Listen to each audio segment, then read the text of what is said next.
Watch right now on the Front News Project. The deadly hand-to-hand combat of a Ukrainian paratrooper, chilling footage. The armed forces of Ukraine defeated the North Koreans in Kharkiv, casualties, prisoners taken. Ruta, Polyanitsia, hell, Ukrainian weapons, and a nightmare for Russia. Fiery, hot and blazing. Watch the footage from the front lines right now.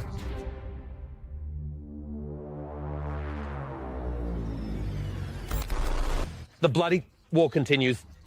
The war that Vladimir Putin and his pack unleashed on Ukrainian soil. The heroic resistance of the Ukrainian armed forces and the entire Ukrainian people continues in their fight for freedom. Greetings. This is Front News. This is Vladimir Timoshenko with you for the next 30 minutes. You will find the truth about the war, which our journalists are uncovering from the hottest battle zones. So, are you ready? Then let's start.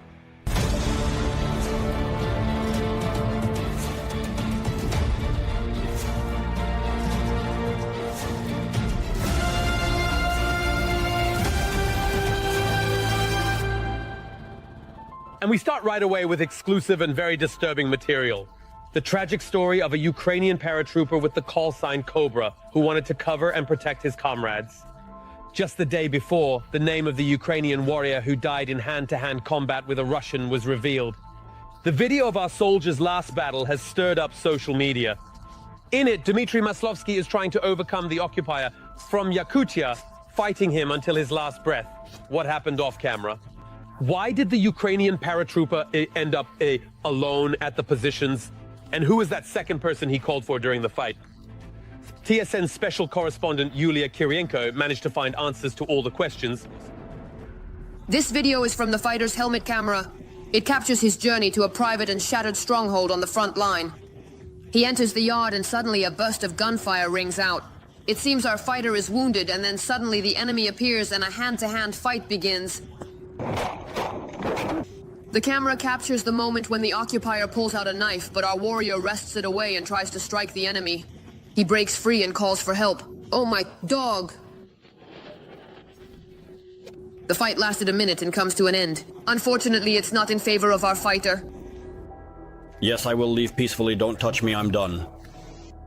This video of the brutal fight spread across social media. Some viewers were struck by the last words of our fighter, while others asked how it happened that he ended up alone in those ruins. And who is Fas? It seems we found answers from those who know what happened there. Actually, this was Dmitry Maslovsky with the call sign Cobra. He was practically a warrior from the very beginning of the full-scale invasion, serving in the 71st Airborne Assault Brigade. His last fight was in Donetsk in the village of Trudovoye near Kurakovo. Cobra is trying to overcome Yakut from the 39th Guards Brigade of Russia in hand-to-hand combat. His helmet camera captured Dmitry stepping out from cover and firing at the enemy. The footage surfaced online. He steps out fully from cover and fires a handheld anti-tank grenade launcher at the enemy armored vehicle. The battle footage has only just surfaced on social media, and the footage was taken 2 months ago, in November of last year. At that time, the battles in this village were one of the key points in the defense of Kurakovo. So the warriors were tasked with storming the outskirts of the village to strengthen the flanks of the city.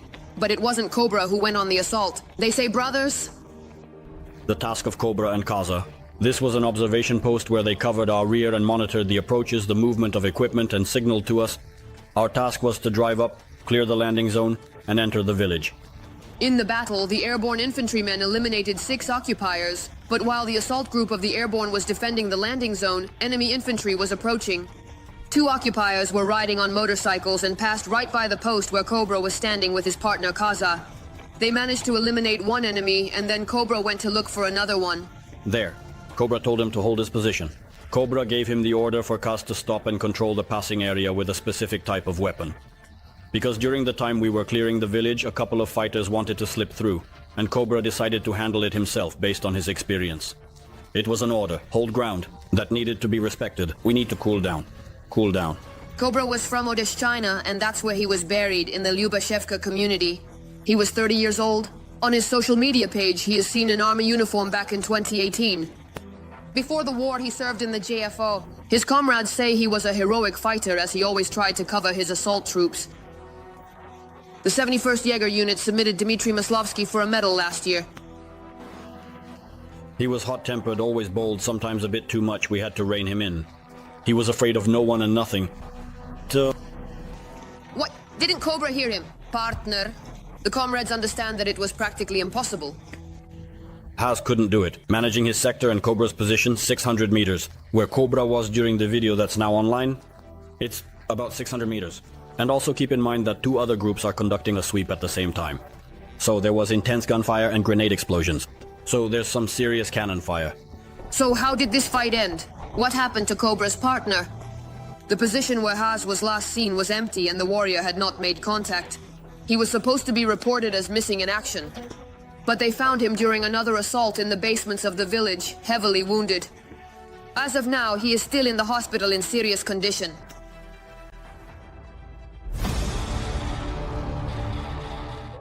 Well then, straight to the point. Now let's analyze the operational situation on the Lyman front. The enemy continues its military terror. On the Lyman front, the invading army carried out 9 attacks on Ukrainian positions near the settlements of Kopanki, Novosergeyevka, Grekovka, Novoplatonovka, Terny, and Zarekhnaya. 3 clashes are still ongoing currently. But, as you understand, within the territory of the Russian Federation, it's also very unsettled. After all, Putin has long brought the war to his own country. The armed forces of Ukraine continue to eliminate North Korean soldiers, any prisoners. Now in detail, Ukrainian armed forces, special operations soldiers repelled an assault by North Korean troops in the Kursk region and eliminated 17 soldiers. North Korea, and by the way, President Zelensky published the first video of the interrogation of the North Korean soldiers who were captured in the Kursk region, and he stated that Ukraine is ready to return them to their homeland as part of an exchange for Ukrainian prisoners in Russia. More details about the new ordeals. Kim's soldier right now. Ukrainian defense forces captured North Korean soldiers in the Kursk region. In the video, one of the North Korean fighters, after being evacuated from the battlefield, he received first aid. Soon, the president of Ukraine, Volodymyr Zelensky, published a video of the interrogation. Do you know exactly where you are right now? I don't know. The soldiers, aged 19 and 25, said that they were supposedly going to Russia for training, and not to fight against Ukraine. We've heard something like this before.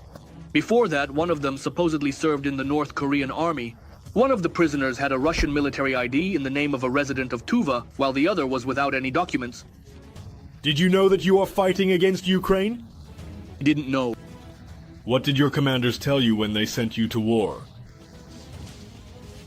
They told him that it was actually for training, you know. Do you want to go back to North Korea? I want to live in Ukraine.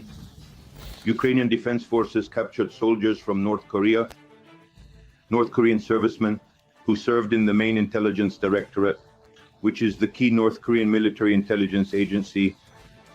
So this is the elite of the North Korean troops, the intelligence community. This is essentially analogous to the Russian GRU under the General Staff of the Armed Forces of the occupying country.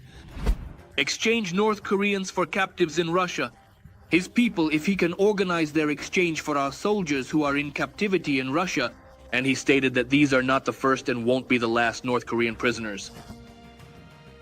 We can talk about the fact that the number of captured North Korean soldiers will be increasing, but it should be noted that thus North Korean servicemen are ordered not to surrender to the Ukrainian side, self-destruct, or it's been ordered not to surrender to the Ukrainian side, but rather to either blow themselves up or commit suicide, to avoid capture, to carry out self-shooting. So in this way, to avoid the possibility of being captured. Moreover, I don't rule out that the families of North Korean servicemen located directly in Communist Korea are under tight control by the intelligence services. North Korea. The operation in Kharkiv continues. The soldiers of the Special Operations Forces of the Armed Forces of Ukraine repelled the assault of North Korean troops. Rangers from the 6th Special Operations Regiment eliminated 18 North Korean soldiers. At least 300 North Korean soldiers have already died, and nearly 3,000 have been injured. In the war against Ukraine, reported South Korean intelligence, Ukrainian forces carried out a precision airstrike on the command post of the 2nd Guards Combined Arms Army of Russia. 2nd Guards Combined Arms Army of Russia, located in the city of Novogrodovka in the Donetsk region.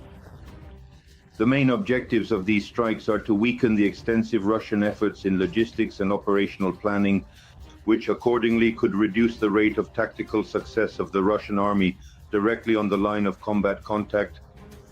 Over the past 2 weeks, there have been attacks on command posts in the occupied areas of Ukraine. This refers to strikes on the command post of the 2nd Combined Arms Army of Russia during the occupation of Novogrodovka in the Donetsk region. In addition, a strike was carried out on the command post of the 8th Army Corps of the Southern Military District. This is occupied Kursk, and on January 10th, a strike was carried out on the command post of the 3rd Army Corps of the Central Military District in the occupied Svetlodarsk. Forbes also reported that in several areas of the front, the armed forces of Ukraine have an advantage over Russia for the first time since 2022. In tanks,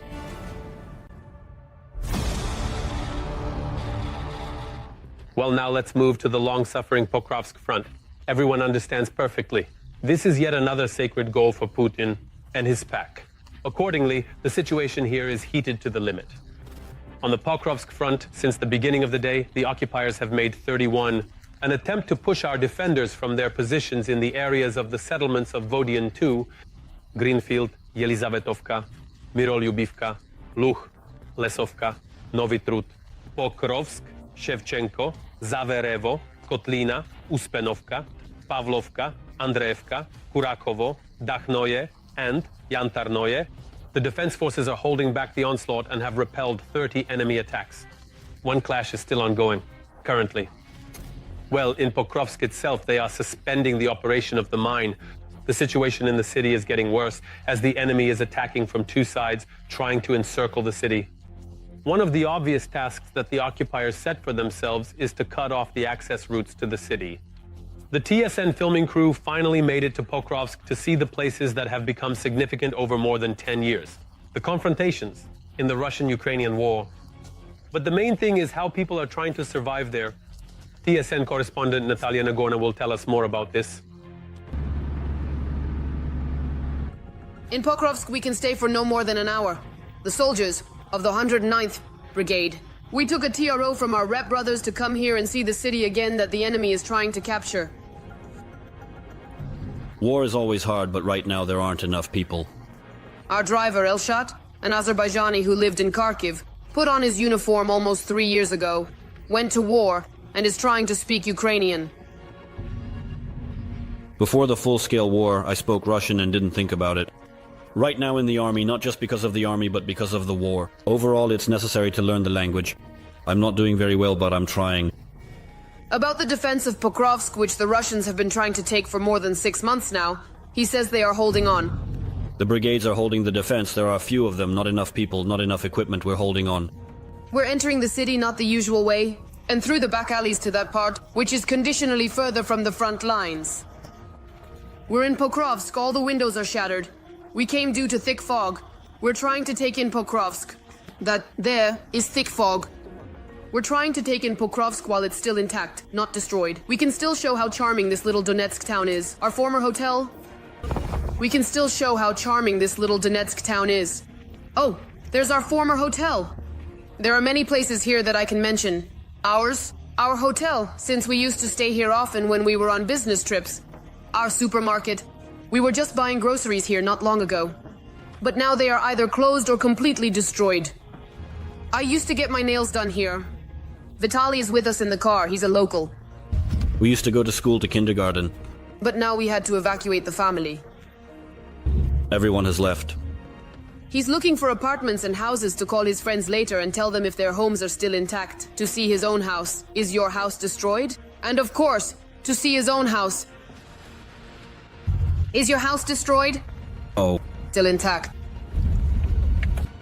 Despite the fact that things are like this now, Vitaly doesn't believe it. He doesn't want to believe that the house could be occupied. Do you believe that Pokrovsk will hold on? Well, honestly, if... Of course I believe. I'm deliberately talking about Pokrovsk for a longer time so that those who are looking for familiar buildings can take a good look at it. And we looked at it longer and once again saw the city that we love. Broken windows, but that's pretty much everywhere. Here, there's not even half of the building left. I feel happy when I see that somewhere, despite everything, a store is still operating on a generator, or when amidst the gray darkness the blue and yellow colors are still visible. The Donetsk National University also moved to this university at one time. Several thousand students studied here, but after just a few airstrikes it was completely destroyed. It's clear that there is absolutely no one here right now. A quiet place to live. A quiet city for living that has simply turned into a ghost. Maybe it's too cliché to call our cities ghosts, especially when there are still thousands of people living here. But I don't know how one can live here anymore. Thanks to the fog, people are going out on the street. It's currently curfew, a conditional curfew, but there are still people on the street. Igor is pulling empty bottles. You have to search for water. There's no electricity, no gas. Are you for water? Yes, for water. Where do you get water? At the church, they still give it out. Aren't you leaving? Mom is sick, old, doesn't want to go anywhere. Her arm is broken. There is spontaneous trading near the former car market. What if someone perhaps buys something essential, like a gas cylinder?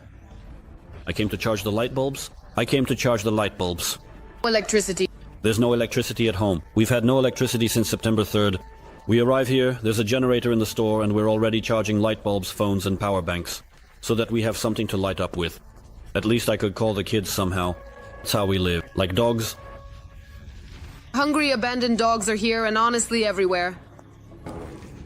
And indeed also despair. I have no job, no pension, no benefits. There's nowhere to go and no money to go with. People have gathered near the now non-functioning gas station. We met some acquaintances. Here you can only communicate like this. They won't be able to call each other? Everything is exploding, they're shooting. Well, what can you do? There's no electricity, no water, no communication. Who works in taxis? So are there a lot of customers? Not a single one. Why? There are no people. Well, there's no talk. How can you make a call? There are still a lot of people left here. People are moving around the city with bags and carts.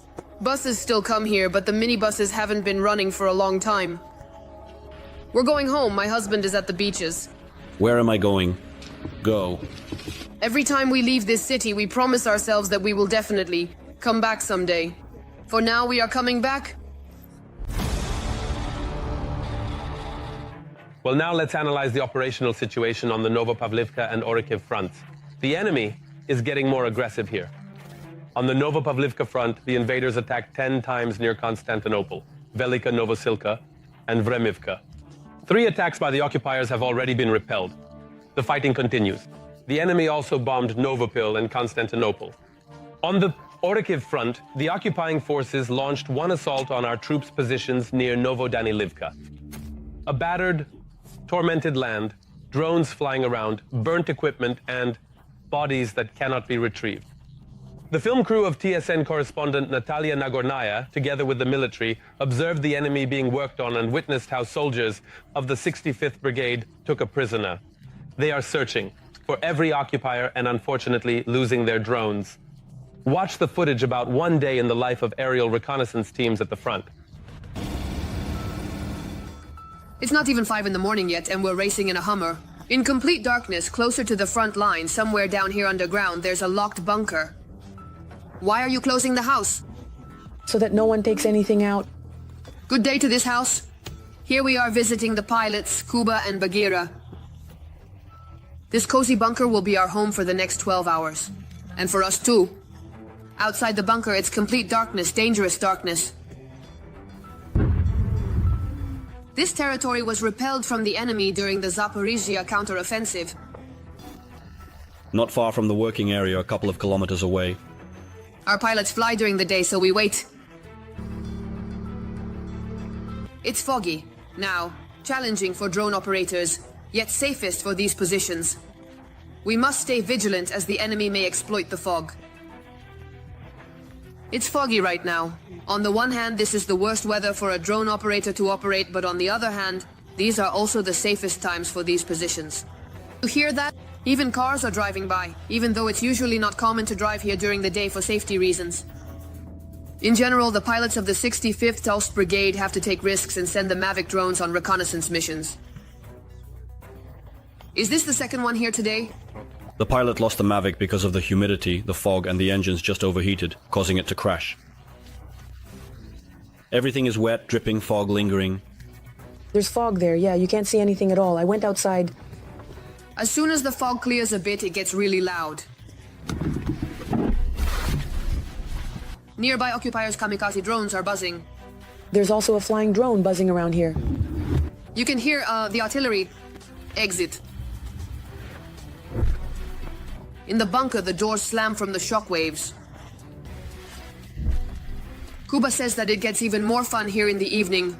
Kotsay orange package. They're launching grad rockets in the evening, but everything's coming in, all the double barrels.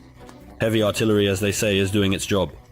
Grad rocket, as soon as they start shelling, everything comes crashing down on your head and the shelves are shaking. And the shelves are shaking. Bagheera has a patch from her native Donetsk region on her arm. This daughter gave me a gift and came to visit me. The operator is originally from Pokrovsk. I'm from a village. We haven't reached the village yet, but they're already shelling the neighboring ones, where the farms, warehouses, and everything else used to be, so there's nothing left. Well, and the school? I joined the army as a clerk, then I trained to be a drone operator. I've worked in so many jobs. I was a cashier in a supermarket and a veterinarian. I treated piglets, teeth, tails, and did castrations. Kuba is the squad commander, but the pilot is on leave, so he's filling in. I'm an IT specialist myself. I worked in Europe, different jobs, a truck driver. Meanwhile, the sky is clearing up. We finally have the opportunity to take a look at the work. You can see all sorts of things in this area. All the variety of burned equipment. These are cabs, these are Soviet bombs. Crater holes from small points to large pits. The guys here know every little dip, every crater so well. And the dead are nearby, and unfortunately our enemies. And there's no way to take anything from there. Look, there's a body down there. Automatic. Our guys are also lying there. Under the burned BMP, the occupiers probably set up an observation post.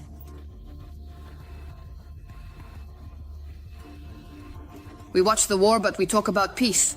Who would believe that it could be quiet again in the dugout under the worksite? Sooner or later, it will all start over again.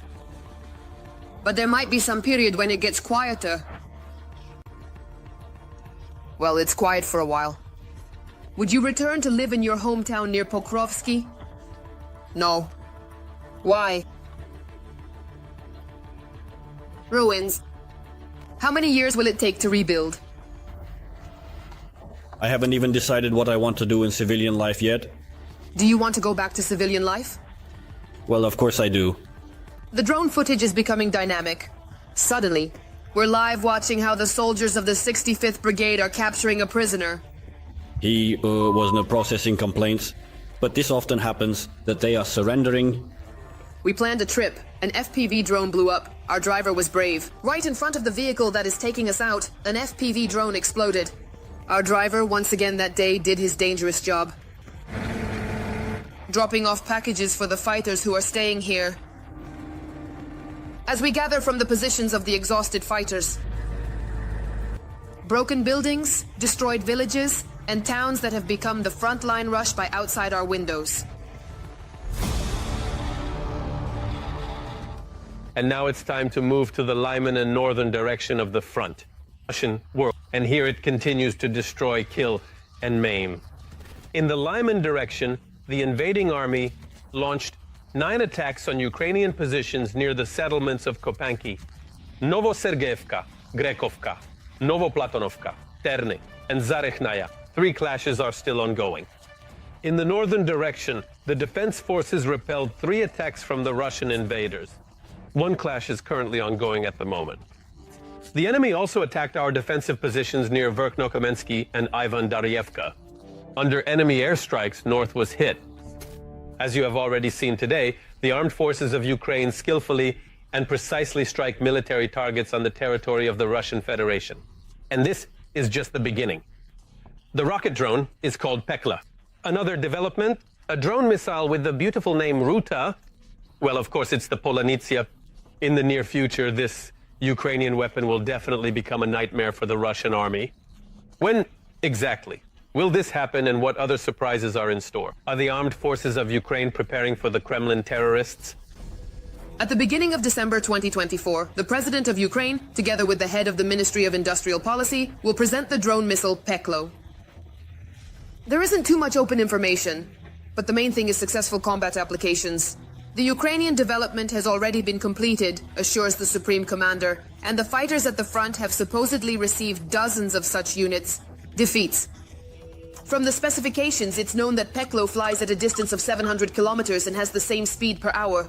They have been developing the weapon for a year. They are currently improving the nomenclature of the warhead to expand the range of possible targets. They are still increasing the level of protection of the product against the impact of enemy electronic warfare means. From what has been made public, it's clear that Peklo is about 2 meters long. The wingspan is almost the same.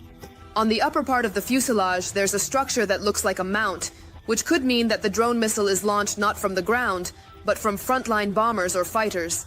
I'd be happier if I had it. Its 700-kilometer warhead is 50 kilo, like Lyuchi drone. Ukrainian drones and Peklo missiles hit same targets. So that's the weight of the warhead that, for example, the drone Lyuchi carries.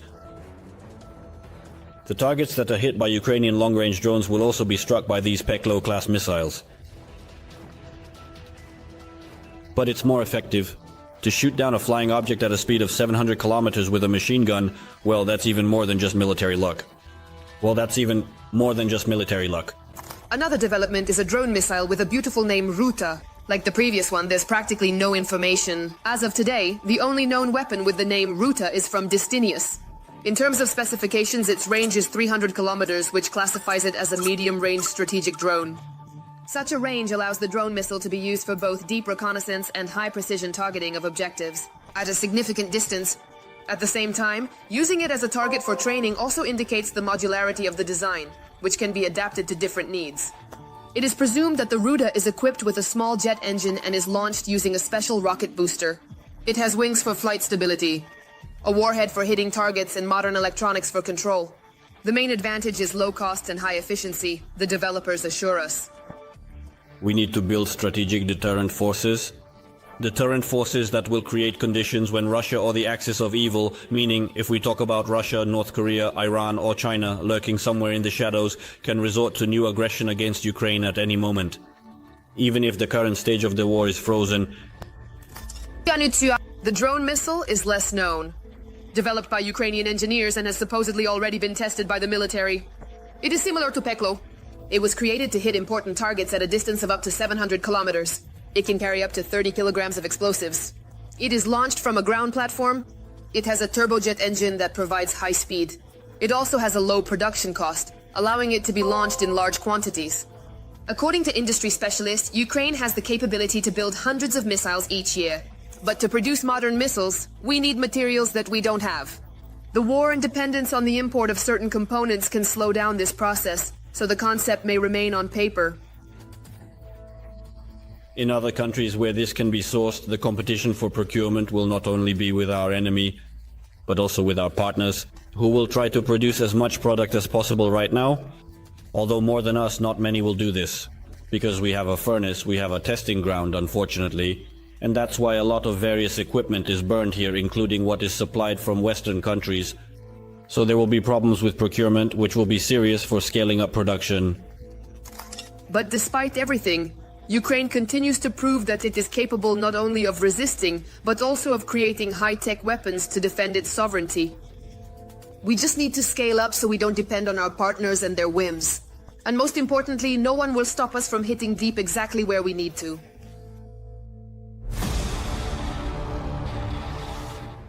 That's all for today, but very soon on the Front News program, new unique materials from our journalists in the hottest spots of the war, gathered so that you know the truth.